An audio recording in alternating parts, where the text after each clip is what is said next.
Chapter 4. El Castillo de San Marcos. The building on the right is a fort in St. Augustine, Florida, where the Spanish established a settlement in 1565. It is the oldest continuously occupied European settlement in the United States. You can visit there today and still see the old buildings standing. This fort was built by the Spanish in the 1600s. It is called El Castillo de San Marcos. That is its Spanish name. Its English name is the Castle or Fort of St. Mark. El Castillo de San Marcos was not the first fort the Spanish built in St. Augustine.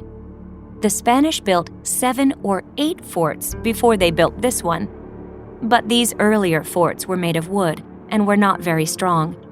Some of them were destroyed in wars. Others were wrecked by hurricanes.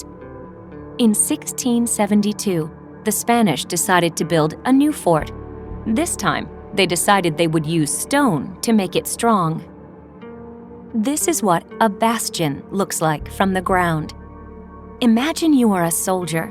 Would you like to attack a bastion like this? How would you do it?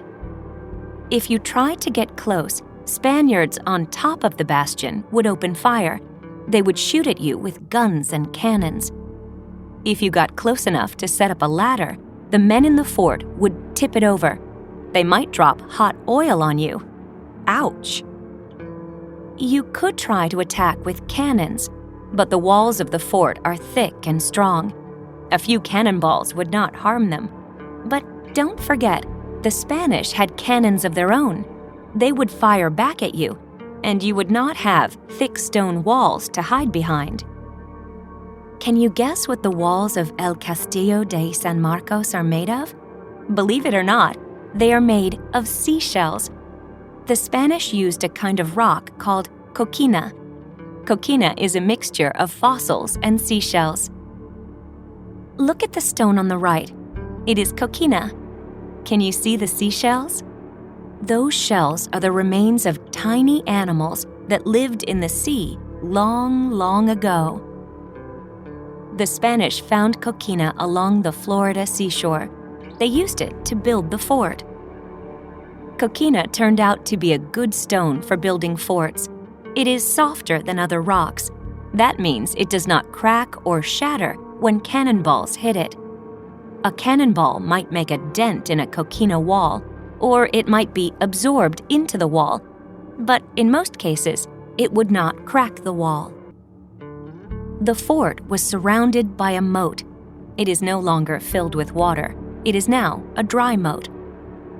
There was only one way into the fort. You had to enter a mini fort that stood just in front of the main fort. This mini fort was called the Ravelin. A bridge led from the Ravelin across the moat and into the main fort.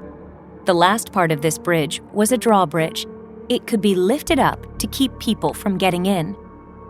It was not easy to open the drawbridge. It took 5 men 15 minutes to open it. In this image, you can see the bridge that leads into the fort. It is on the left. El Castillo de San Marcos was a strong fortress. It was attacked many times, but it was never captured.